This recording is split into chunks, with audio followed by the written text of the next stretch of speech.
having a baby. A baby! Can you believe it? It's a miracle. I love babies so much." She gave me a quick glance. "You know I have great dreams of being a grandmother. Can you imagine me as a grandma? I would be the very best." She held Jethro up above the counter so that I had a better view of his face.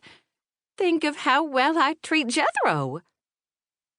I wasn't sure how I felt about Juliet comparing a future grandchild to her comfort pig. When Jethro grunted, she lowered the pig. "Jethro is a good support to me as I wait for that happy day, if it ever comes."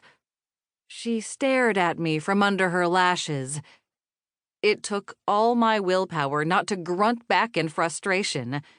Over the last several years, Juliet had made it no secret that she would love to see her only child, Aiden, settle down with a wife and family.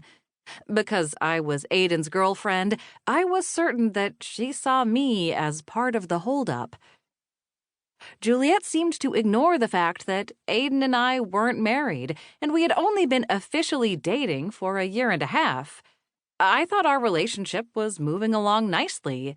Juliet begged to differ, and despite the lack of proposal or ring, considered us engaged.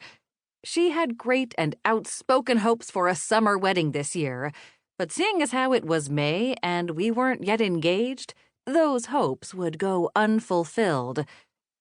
Both Aiden and I wanted to get married, and we'd been talking about it privately with more and more frequency.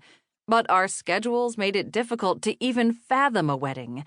I just didn't know how I would plan a wedding with all of my other responsibilities for Swissmen Sweets' expanding business and Bailey's Amish Sweets. The show had me flying to New York to do promotion or filming every 3 months. And my calendar wasn't the only problem. Aiden worked long hours as a sheriff's deputy. As the second-in-command to a grumpy and disengaged sheriff, he had to shoulder much of the workload and administrative duties required to keep the department running smoothly.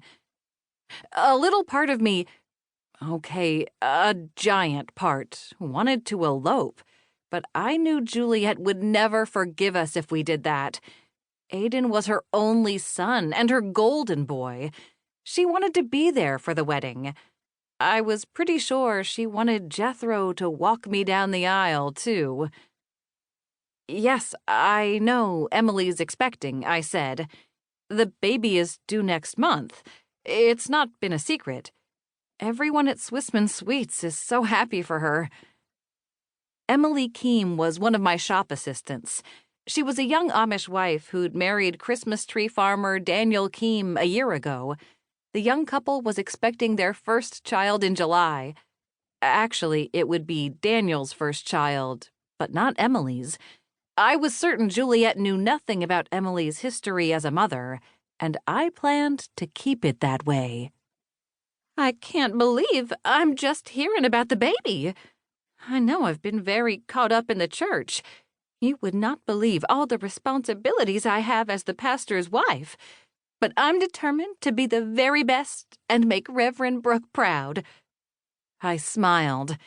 There was something endearing and old-fashioned about the fact that Juliet still called her husband Reverend Brook, even though they were married. No one would doubt for a second that you are the perfect pastor's wife.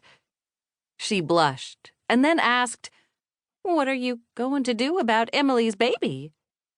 "What am I going to do about it?" I asked. As far as I knew, there was nothing I could or should do about Emily's baby. "Aren't you going to have a baby shower? She needs a baby shower. You have to host a baby shower." I held up my hand to stop her. I thought if she said baby shower one more time, my head might explode. Juliet didn't take the hint. "You're the perfect person to put it on. You're so organized and do such a good job planning events. Why, we can't think of a better person." I thought Juliet was laying the compliments on a little thick, and for her, that was saying something. "We?" "Well, the village, of course, but mostly Margaret."